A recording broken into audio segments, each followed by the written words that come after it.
Hello, this is an A-level politics revision session on the topic of a wider franchise and debates over suffrage. So this is part of the democracy and participation section within Unit 1 UK politics. So in this session, we will go through some of the key relevant terms. We'll have a brief look at the key content and have a look at how to answer an exam question on the topic. So as you can see, this is the second of the 4 parts of democracy and participation.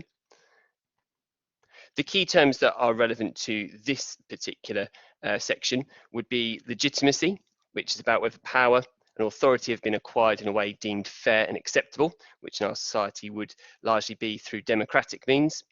Representative democracy, which means a political system which gives power to the general public, which they largely exercise through choosing representatives to make political decisions on their behalf.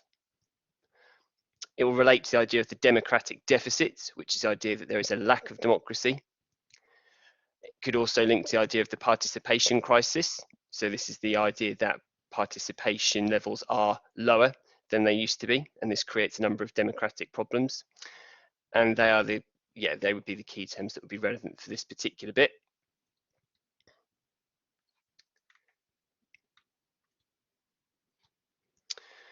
So if we have a look at the specification, so it breaks it down into 3 key points for a wider franchise and debates over suffrage.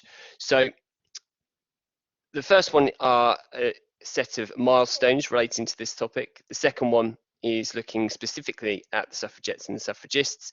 And finally, the work of a current movement to extend the franchise. So with the milestones that they have listed here, what we're looking at is how the right to vote has changed over time. They will not ask you specifically a history question. This is a politics paper and it will always have some sort of link to current day issues, but it provides useful context in understanding why we're at the situation we are today, how and why has it changed in the past, and how does that help us understand how it could change in the future. And so broadly speaking, the right to vote has changed over time depending on various social factors, namely class, age, and gender. So the milestones that we have here, we start with the 1832 Great Reform Act. So this changed a number of things relating to how elections operated in the UK, but most importantly for this particular topic, it created a wider franchise by extending the vote to men who met a certain property qualification. So this was based on the value of property that they owned or rented, I think depending on where they lived. So it was the first step towards a wider franchise, but it was a small step. Most people could not vote as a result of this. So women still couldn't vote, even most men couldn't vote. It was generally wealthy men, reflecting the sort of changes in society at the time. This was around the time of the Industrial Revolution. There was a new class of men who earned their money through business and industry and trades, and they were unrepresented despite becoming increasingly economically important to society. So this change in part reflected their growing importance. The next one that's listed is the Representation of the People Act 1918. There are some others in between. They're not listed on here, but if you wanted to look into it, there were reforms in the 1860s. There was another one in 1884. But this is the next one that is listed in the specification. So the Representation of the People Act 1918 granted the vote to all men over 21 and women over the age of 30 with a property qualification. So now for men in terms of class, it's universal. Class is not a factor that determines whether men are allowed to vote.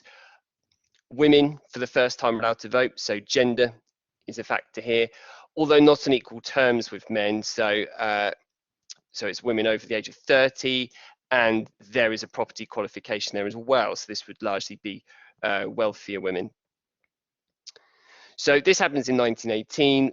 So this is after the campaigns of groups like the suffragettes and the suffragists have been going on for a while, and it's also after the First World War, and it reflects, I suppose, society's feeling that they needed to reward people for their contributions in the war effort.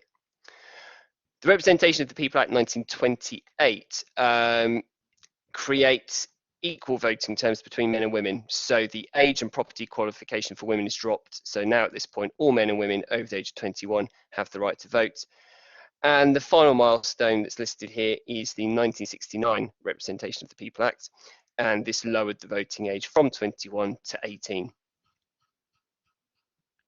So the second point is about the work of the suffragists and the suffragettes. And so I think so these were groups that campaigned for women to have the right to vote. And I think to help understand them better, we should maybe compare them on three things: their aims, their membership, and their methods. So in terms of their aims, both groups sought to give women the right to vote. However, that was the kind of the big prize as far as the suffragettes were concerned. The suffragists also campaigned on other issues as well, so other legal and social changes to give women greater power over their own lives. It was not as solely focused on the right to vote as the suffragettes' campaigns were. In terms of membership, the suffragists were a more open and inclusive group. It had a bigger membership, men and women, whereas the suffragettes was a smaller group of people, which came to be dominated by a sort of a close-knit band of educated middle-class women. And the reason why it was quite small and exclusive links in with our final point of comparison, which is the methods. So the methods used by the suffragettes were very risky for the people involved. It could lead to imprisonment, death, even in some cases. And so therefore it was only a small committed band of people who they felt they could trust and easily organise to kind of carry out those methods, whereas the suffragists did things like public meetings and lectures, public education campaigns, lobbying, petitions. So it was a very different approach, and therefore it could have a more inclusive membership. The final point that's listed there is about the work of a current movement to extend the franchise. The two main ones that are normally kind of put forward here are prisoners and people from the age of 16 being able to vote. So for prisoners having the vote, it would be worth researching the Hearst case, which in which the European Court of Human Rights ruled that prisoners in the UK should have the right to vote, and the work of pressure groups like the Howard League. Votes at 16 is a sort of umbrella group, a coalition of various other groups that all want the age at which people can vote in the UK to be lowered to 16, and they do various things to try and educate the public, engage the public in things like petitions and that sort of stuff. So let's have a look at what you could get asked about this. I think as far as specific questions go, it will probably be most likely to be asking you whether the vote should be extended to another group, and I think the most likely group that they would ask about would be 16 and 17-year-olds. It could be prisoners. It could also be part of a wider question: would lowering the voting age improve political participation, something like that, so maybe overlapping with another topic. But if it's a specific one on the franchise, I think something like this is probably the most likely thing that would come up. So let's have a look at how we might answer that. So the question is, the right to vote should be extended to 16 and 17-year-olds. How far do you agree with this statement on the widening of the franchise? So there are questions that could come up where they will essentially give you a statement and ask you, do you agree with the point of view being expressed here? So the most important thing in a way is to, before you start writing your answers, to know whether you agree with it or not. In order to do that, you need to think through what are the main arguments, what's the evidence for and against those arguments, and which side do I think is the most convincing. So what I would do, if I was planning an answer to that, is I would try to bullet point down what I thought the main issues were when it comes to whether 16, 17-year-olds should be allowed to vote. And once I'd come up with at least 3 to 5 key points, I might then think, can I think of any evidence or arguments that go for or against each of those different points? Then I would think about which side was stronger in each case, and then overall, which side of the argument is stronger, and then I would be ready to write my essay. And each paragraph should focus on a specific issue and it should take into account what are the arguments and evidence in favour of this, what are the arguments and evidence against this, and then a mini conclusion on that specific issue before moving on to a new paragraph that will cover a different issue. And then your conclusion at the end of the answer is looking at the balance of evidence across all of the arguments that you've made. So the 4 issues that I've put forward here are consistency, maturity, contribution to society, and education. I've tried to put a little explanation as to what the arguments for or against each of those points might be. So consistency then. So what we're talking about here is whether people should have the right to vote because there are other things they might be able to do at that age. So in favour of that, there are other things you can do which indicate a degree of responsibility or maturity from the ages of 16 and 17, such as learning to drive, joining the armed forces, marriage with parental consent. However, on the other side of the argument, there are also certain things you can't do until you're 18 or older. So you can't legally buy alcohol until you're 18. You can't adopt a child until you're 21. So there are certain things that we do reserve for 18 or above. And so then you'd have to make a call.